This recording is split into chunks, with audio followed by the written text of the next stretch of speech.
오늘 우리에게 주신 하나님의 말씀은 열왕기상 15장 1절부터 8절 말씀입니다. 제가 가지고 있는 구약성경 페이지 541페이지입니다. 열왕기상 15장 1절부터 8절 말씀을 우리 모두 함께 합독하겠습니다. 열왕기상 15장 1절부터 8절 말씀 찾으신 줄로 알고 함께 읽겠습니다.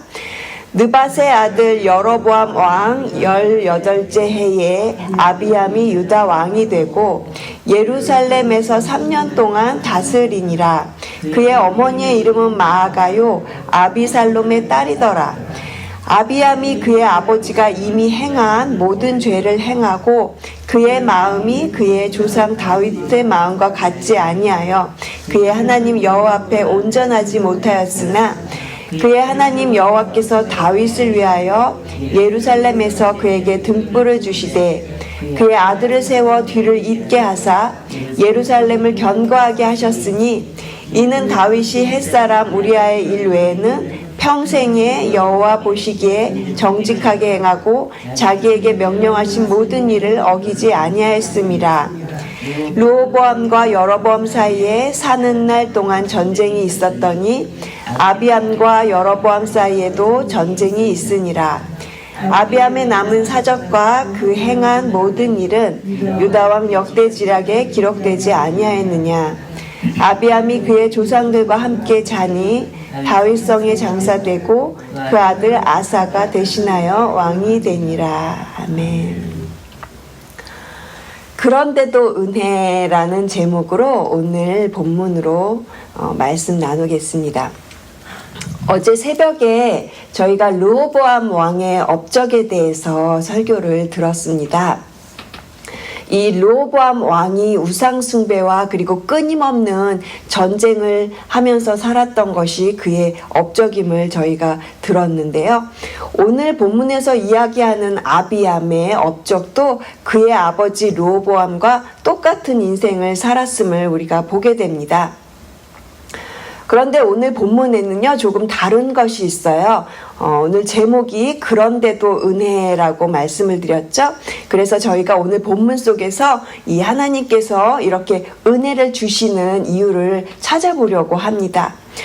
하나님께서 이렇게 그런데도 은혜를 주시는 이유는요, 바로 언약 때문이에요. 오늘 본문을 들으시면서 은혜와 그리고 언약이라는 두 단어를 기억하시면서 설교를 들으시면 도움이 많이 되실 것 같아요. 우리 1절을 같이 읽겠습니다. 느밧의 아들 여로보암 왕 18째 해에 아비암이 유다 왕이 되고 여로보암은 북쪽 이스라엘의 왕이죠. 이 여로보암이 왕이 된 지 지금 18째 해가 됐습니다. 그런데 누가 유다 왕이 되었다고 하죠? 아비암이 남유다 왕이 되었어요. 그런데 이 아비암이라는 사람이 몇 년이나 왕의 자리에 있었을까요? 2절을 한번 보세요. 예루살렘에서 3년 동안 다스리니라 했어요. 그리고 그의 어머니의 이름은 마아가요 아비살롬의 딸이었다라고 이야기를 하고 있죠. 아비암의 어머니는 아비살롬, 여기서는 이 아비살롬은요, 압살롬을 말하고요. 그리고 이 마아가는 압살롬의 딸이라고 이렇게 말을 하지만 사실은 압살롬의 손녀라고 보는 것이 맞습니다. 왜냐하면 마아가를 압살롬의 딸이었던 다말이요 우리엘이라는 사람이랑 결혼해서 낳은 딸로 보고 있기 때문에 대부분의 학자들은 이 마아가를 압살롬의 손녀로 보고 있습니다. 그렇게 볼 수 있는 근거가 되는 부분이 사무엘하 14장 27절에 압살롬이 딸 하나가 있는데 그 이름은 다말이라고 그렇게 기록이 되어 있어요. 그리고 역대하 13장 2절 보면 마아가를 기브온 사람 우리엘의 딸 이렇게 기록을 하고 있고요. 그리고 유대 그 역사가이죠. 요세푸스는요, 이 마아가의 어머니가 압살롬의 딸이라고 이야기를 합니다.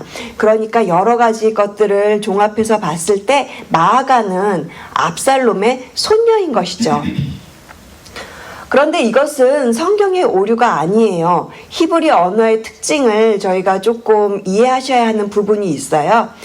히브리 언어는 이렇게 가족과 관련된 단어가 나오면 그 의미가 꼭 직계 가족을 말하는 것은 아니에요. 예를 들면 딸이라는 단어가 나왔을 때 손녀나 증손녀까지도 포함하는 여자의 후손을 그렇게 말하는 경우가 있다라는 겁니다.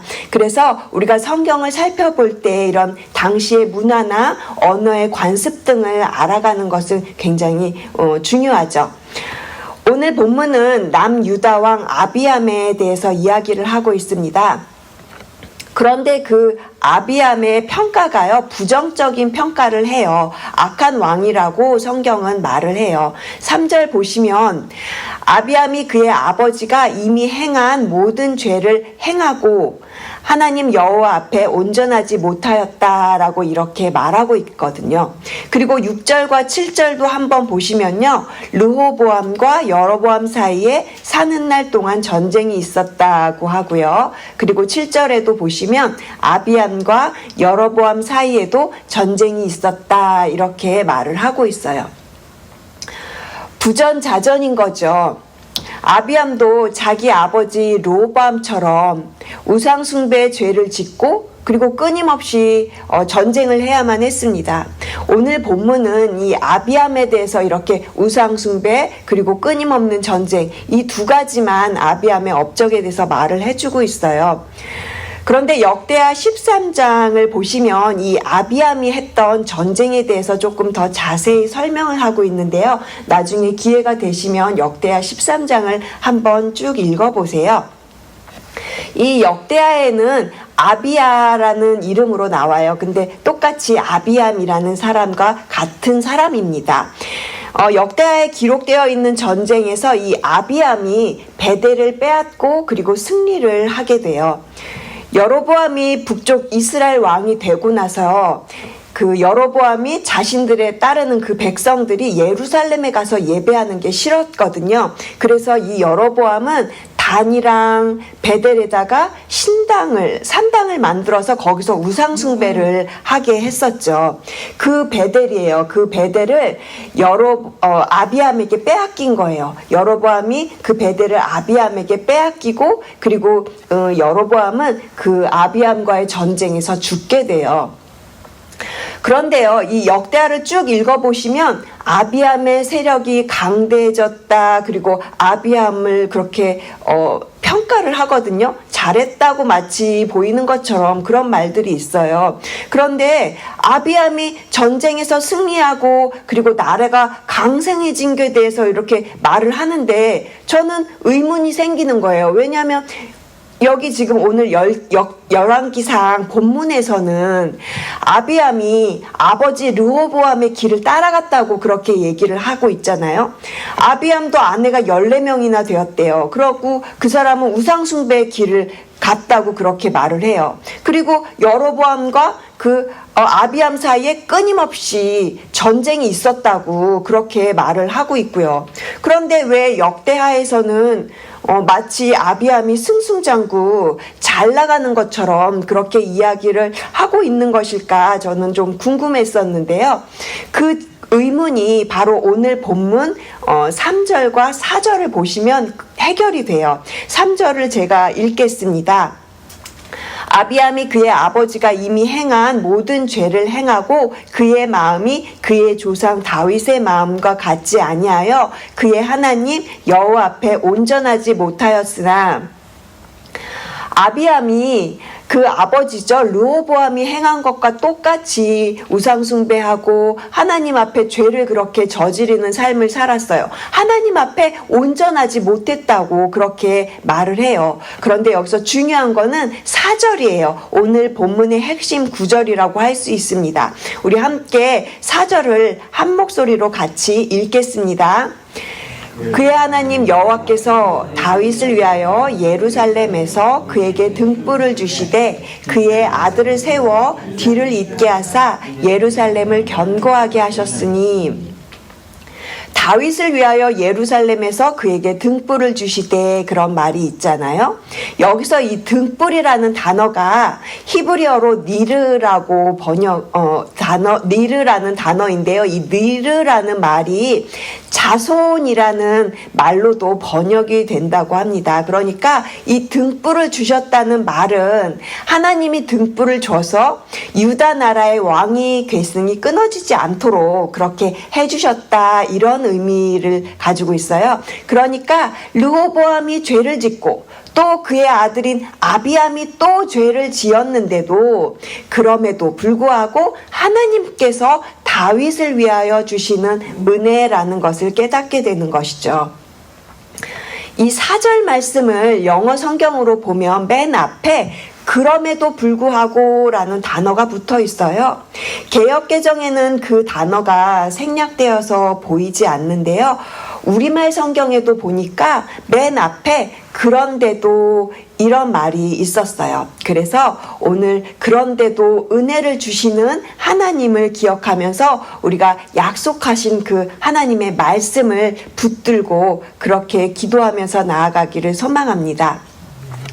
사랑하는 성도 여러분, 아비암이 아버지의 길을 따라가서 악한 길을 걸어갔음에도 불구하고 이렇게 역대하에서 승승장구 또 승리하게 하셨다는 그 이야기를 통해서 저희가 알 수 있는 것은요, 하나님께서 이렇게 승리하게 하신 것, 뭔가 잘되게 하시는 것, 뭔가 하나님의 그 은혜를 주시는 것은요, 우리가 잘해서가 결코 아니라는 것입니다. 다윗에게 하신 그 약속을 지키기 위해서 그 아비암의 악행에도 불구하고 그의 가문이 끊어지지 않도록 그 왕위를 이어갈 수 있도록 하나님께서 은혜를 베푸셨다는 겁니다. 제가 이 설교를 준비하면서 회개를 했어요. 최근에 선교를 다녀오신 몇몇 분들의 간증을 들었는데요. 그분들이 공통적으로 하시는 말씀 중에 가장 기억에 남는 것이 선교지에서 기도가 굉장히 중요했다. 특별히 영적 전쟁의 그 한가운데 있는 것 같이 그렇게 그 영적으로 느껴지는 그 가운데 이분들이 담임 목사님의 그 인솔하시는 담임 목사님을 위한 기도가 너무너무 중요하다라는 거를 깨달았다는 거예요. 제가 몇몇 분들의 그 공통적으로 하시는 얘기를 들으면서 회개했어요. 왜냐하면 저 또한 담임 목사님을 위한 기도가 소홀했던 그것이 생각이 났고요. 그리고 제가 이렇게 교회를 바라볼 때 같이 우리가 하는 리더들을 바라볼 때도 제가 이렇게 마음 가운데 좀 답답해하거나 이런 부분들은 이렇게 되면 좋겠는데 저 나름대로 생각하는 부분들에 대해서 제가 좀 회개를 했습니다. 그러면서 제가 정리가 되는 것이 중요한 거는 속도가 아니구나. 우리가 교회가 다양성을 가지고 있기 때문에 내가 생각하는 것처럼 그렇게 내가 원하는 방법대로 되는 게 결코 아닌데 제가 성격이 급해서 마치 막 뭔가 빨리 돼야 될 것 같고 그런데요, 이게 속도가 중요한 게 아니라 이게 방향이 중요한 거구나 라고 제가 이렇게 명심하면서 다시 한번 생각을 정리하는 시간이 됐습니다. 그래서 우리 교회의 방향에 대해서 생각을 하면서 기도를 하니까 우리 교회 방향이 너무 확실한 거예요. 우리 교회 방향이 뭐죠? 우리가 우리 교회 그 비전 스테이트먼트 외치잖아요. 다음 세대에게 신앙의 유선을 물려주는 교회가 되는 거죠. 제가 아까 4절에 나오는 이 등불이라는 단어가 자손의 의미를 가지고 있다고 말씀드렸잖아요. 우리 교회 다음 세대를 향한 신앙 양육은요, 하나님께서 우리에게 주신 등불이에요. 제가 오늘 이 본문 가운데 하나님께서 우리에게 주신 등불이 바로 다음 세대를 위해서 우리가 이렇게 신앙 양육을 하는 것이구나라는 것을 깨닫고 오늘 이 말씀 붙잡고 그렇게 기도로 나아가시는 여러분 되시기를 주님의 이름으로 축복합니다. 우리의 다음 세대들이요, 우리 교회에서 마음껏 예배하고 마음껏 기도하고 마음껏 그렇게 찬양하고 성령 충만한 우리 교회가 되기를 그렇게 꿈꾸시면서 우리의 그 비전이 하나님께 상달되고 하나님의 그 생각과 마음이 우리의 그 꿈이 되도록 같이 그렇게 하나님의 말씀 붙잡고 기도로 나아가시는 저희 모두가 되기를 축복합니다. 오늘 본문을 통해서 저희가 두 가지를 기억하시면 좋겠습니다. 첫 번째는 은혜를 베푸시는 하나님, 그리고 두 번째는 약속을 지키시는 하나님. 이렇게 두 가지를 기억하시면서 저희가 두 번째 약속을 지키시는 하나님을 조금 더 살펴보려고 합니다. 우리 5절 말씀 한 목소리로 같이 읽겠습니다. 5절 말씀입니다. 이는 다윗이 햇사람 우리아의 일 외에는 평생에 여호와 보시기에 정직하게 행하고 자기에게 명령하신 모든 일을 어기지 아니하였음이라. 5절을 보시면 다윗이 햇사람 우리아의 일 외에는 평생에 여호와 보시기에 정직하게 행했다. 이렇게 평가를 하고 있죠. 다윗이 정말 이거 말고는 잘못한 게 없었을까요? 그렇지 않죠.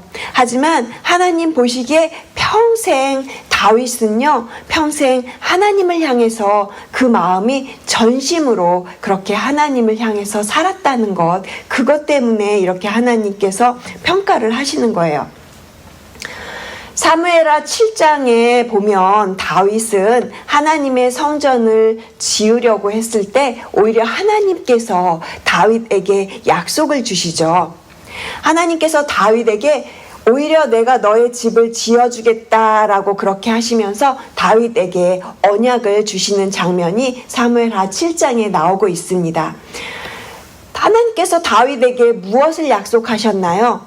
너의 몸에서 날 씨를 너 뒤에 세워서 그의 나라를 견고하게 하리라. 그는 내 이름을 위하여 집을 건축할 것이요 나는 그의 나라 왕위를 영원히 견고하게 하리라. 하나님께서 다윗에게 영원하게 그의 나라가, 그의 왕위가 영원할 것에 대해서 그렇게 약속을 하셨습니다. 다윗의 후손들 가운데 이 여러 왕들이 패역하고 완악하고 우상을 섬겼음에도 불구하고요, 하나님은 이 다윗의 약속을 신실하게 지키셨어요. 르호보암도 또 아비암도 또 그 다음에 나오는 왕들 역시 하나님을 온전히 섬기는데 실패하였거든요. 그런데도 은혜를 베푸시는 이 하나님께서는요, 언약을 지키시는 하나님이셨기 때문에 이렇게 신실하게 그 왕위를 이어가세요. 그리고 마침내는 이 다윗의 계보를 통해서 예수 그리스도를 왕으로 세우셨죠. 예수 그리스도를 통해서 다윗의 왕조가 영원할 것이라는 그 약속의 성취가 이루어진 것입니다. 그뿐 아니라 이 예수 그리스도를 믿는 자들에게 저희에게 왕 같은 제사장이요 너희는 하나님의 자녀가 되었다, 이렇게 약속을 하고 계시는 것입니다. 사랑하는 성도 여러분, 우리가 죄인임에도 불구하고 우리의 행위를 보시지 않고 오직 예수 그리스도를 믿는 그 믿음으로 말미암아 우리에게 은혜를 주시는 하나님이십니다. 로마서 8장 37절에서 39절 말씀을 선포하고 오늘 설교를 마무리하도록 하겠습니다. 로마서 8장은 하나님의 사랑을 이렇게 선포합니다. 그러나 이 모든 일에 우리를 사랑하시는 이로 말미암아 우리가 넉넉히 이기느니라.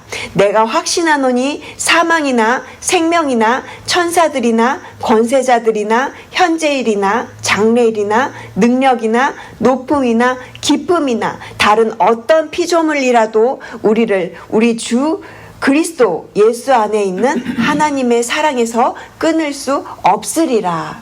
아멘이시죠? 오늘 저희가 본문을 통해서 본 이 아비암의 이야기는요, 지금 우리가 오늘을 살아가는 저희들의 이야기입니다. 이 아비암이 우상숭배의 길을 걸어갔음에도 불구하고 그런데도 은혜를 주신 이 하나님께서 다윗에게 주신 이 언약으로 말미암아 아비암에게 등불이 되어주셨던 그 하나님께서는요, 지금 우리들에게 예수 그리스도로 말미암아 등불이 되어 주시고요. 아니, 등불 정도가 아니죠. 우리에게 성령을 주셨죠. 성령께서 우리를 그렇게 은혜의 자리로 나오게 만드셨고 성령께서 우리 마음 가운데 함께 계십니다. 그리스도로 말미암아 성령께서 우리 마음 가운데 이렇게 함께 계시기 때문에 오늘 이 로마서 8장 말씀, 이 하나님을 향한 확신으로 그러니까 우리가 그렇게 성령으로 말미암아 고백하며 나아갈 수 있는 것입니다. 역사 속에 한 인물이었던 이 아비암도 이렇게 하나님께서 지켜주셨는데 당신의 아들을 통해서 우리에게 주신 성령을 받고 살아가는 저희들을 결코 그 어떤 것이라도 하나님의 사랑에서 끊을 수 없다라는 그 확신을 저에게 주시는 것입니다. 계속해서 말씀에 이렇게 순종함으로 또 기도하시면서 말씀 붙잡고 그렇게 나아가시는 저와 여러분 되시기를 주님의 이름으로 축복합니다. 기도하시겠습니다. 하나님 감사합니다. 그런데도 은혜를 베푸시는 하나님, 그럼에도 불구하고 약속을 지키시는 하나님, 예수 그리스도로 말미암아 우리를 자녀 삼아 주신 하나님, 그 어떤 것이라도 하나님의 사랑에서 끊을 수 없다고 하신 주님의 그 약속을 믿고 오늘도 담대하게 나아갑니다. 우리에게 주신 그 믿음의 담대함을 우리의 가정에서 자녀들이 받아 누리며 함께 우리가 하나님의 나라를 향해 나아가기를 소원합니다. 다윗을 위하여 주신 등불이 우리 교회에게 주신 다음 세대 이혼이 말씀 붙들고 기도하며 우리 다음 세대를 위해서 신앙의 유산을 남기는 우리 교회의 모든 어르신들과 우리 교회와 모든 담임 목사님 리더들과 우리 교회 성도님들이 그렇게 우리가 비전을 향해서 나아가는 하나님의 꿈꾸는 교회로 그렇게 우리 교회가 되게 하여 주시옵소서. 감사드리며 이 모든 말씀 살아계신 예수 그리스도의 이름으로 기도합니다. 아멘.